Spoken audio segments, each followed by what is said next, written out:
So as a student at university, you might know one guy who's getting all the opportunities, and they're flying to this conference, they're going to that event, they're like getting this really interesting internship or whatever that you've never heard about, and you're just wondering to yourself, like, how the hell are they doing this? And I think one component of this, which I've noticed recently, is many students are now sharing their experiences or posting on LinkedIn and Twitter these days. So like on LinkedIn, if you scroll through, you'll find like a couple posts, especially around results day, where A-level students or even GCSE students are sharing their like experience or like their grades or like their learnings from whatever they've just done. And I used to wonder, like, why are they doing this? Until one of my friends recently told me that after he finished his internship for Elton John, who's a musician, he posted about it on LinkedIn and like some of his learnings. He shared a photo as well, and that post went kind of viral by getting like 2,000-3,000 likes. And then he had like tons of comments, and he had people DMing him. And then he had one guy who offered him to fly him to the Bahamas for free for like an event that they were doing. And then he got to meet tons of more like interesting and people through that event as well. So it's like you post one, you get one opportunity, and that leads on to other opportunities. You post about them and it leads on to more, and it's like a cascading effect. And one thing that I've seen recently, actually a good example of this, is this guy on Twitter. So this is a screenshot of a tweet. He's saying, being on Twitter is the single biggest networking hack if you're not an already heavily established brand. And this guy said, I built my own PyTorch, which is like a popular machine learning library used by like thousands, tens of thousands of labs and companies. I built my own PyTorch from scratch over the last 5 months in C and modern Python. Check it out, and he links to the code on GitHub. And then the co-founder and like one of the creators of PyTorch, the library themselves, said, cool, if you end up wanting to work on PyTorch, DM me, would love for you to join the core team. And basically this guy like worked on his own project, shared it online, and then it got noticed by the person who invented the library or like the original project he was inspired by themselves. And basically like the algorithms are kind of designed where it's trying to serve the best content to the right people. And you can play or like take advantage of this by like doing interesting things and then posting about those interesting things out online. And it can be related to whatever you're planning on doing in the future. So for example, from my perspective, if I'm scrolling through Twitter and I see someone who like is designing YouTube thumbnails, and they design like a before thumbnail and after thumbnail, and I'm like, man, I really need a YouTube thumbnail designer. It's like kind of on the back of my mind. I'm not making an effort to like find one. And then I come across one on Twitter and they seem pretty good because they're sharing before and after photos. Then I would just DM them and be like, hey, can you design me a couple thumbnails? And it doesn't necessarily have to be like content creator kind of side of things. For example, like you can be a computer science student, and like machine learning, large language models are really popular these days. So you could be doing like benchmarks using large language models on like specific tasks, and then sharing the results online on Twitter.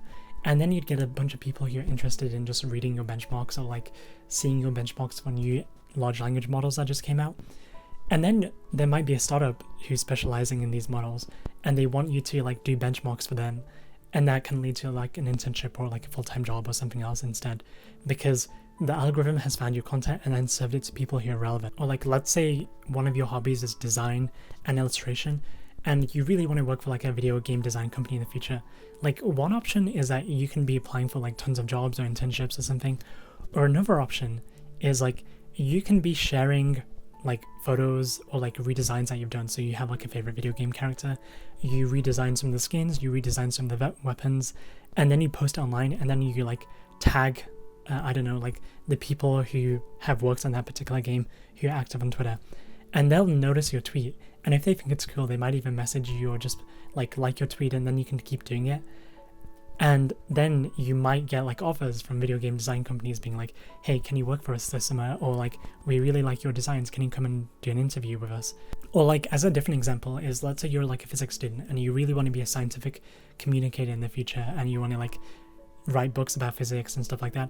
So one thing you can do is like, you can look for recent physics papers that are interesting and then write like Twitter threads about them, because there are a lot of people interested in physics but have never actually studied physics at like a high level on Twitter. And then that might get noticed by some journalist or like some scientific magazine, and then they might offer you like a summer job or internship, or like just get you to do like work for them on like a gig basis or something. So basically my point is like, there's a thing that you may want to do in the future or a thing that you enjoy doing, like working for a video game design company because you really like video games, and there's a skill that you're good at, and if you use your skill in some way towards that goal and then post about it online on LinkedIn or Twitter or other social media, basically wherever people who are relevant to that goal hang out, especially if it's like science and math related, Twitter is probably a good bet. But basically, if you post online wherever they hang out, the algorithm will serve your content to the right people, and then that can lead to opportunities coming your way. And there are like plenty of cases where I've seen this happen on Twitter organically, but this is like one of the few times I actually bothered to save the link. And I know you're probably like, man, I have this degree to do, I'm behind on all this work, like where the hell am I gonna get time to work on like small projects and then post about it online? And I think one important thing to consider that I saw recently on a website called Mental Model Practices is the amount of serendipity that will occur in your life, your look surface area, is directly proportional to the degree to which you do something you're passionate about, combined with the total number of people to whom this is effectively communicated. It's a simple concept but an extremely powerful one, because what it implies is you can directly control the amount of look you receive. In other words, you make your own look. And you can see on the graph it's like look surface area, and there's doing on the Y column and not telling enough, and then there's telling on the X axis and not doing enough. And the ideal line is where you're doing a good amount of telling and you're doing a good amount of doing. Because like if you basically just sit in your room and like you're like a lone genius or whatever, and you never communicate your idea to the world or you never publish anything, then like it's not beneficial to the world in any way, and no one is going to know like what you've actually done. And you may not even know if you're working on the right thing to begin with. Whereas like if you do some stuff and then you post about it online, it gains some traction, it leads to other stuff, other opportunities, or it connects you to interesting people, then it can like give you more stuff to do and can kind of like nudge you in the right direction, because you can receive mentorship or you can receive some kind of advice from people who are further along in that path than you. So basically, like I think the amount that you lose from posting online about some things that you've done is like very small. And it doesn't have to be like a YouTube video, it can be like a few like a Twitter thread or like a LinkedIn post or something.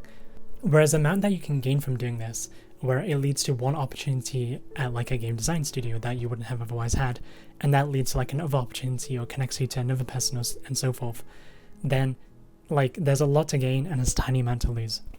And I personally noticed this with myself on my YouTube channel, where I've had like journalists reach out to me because of videos that I made, and like sponsors, and I've been invited to some events, and also like made some friends through Instagram and Twitter.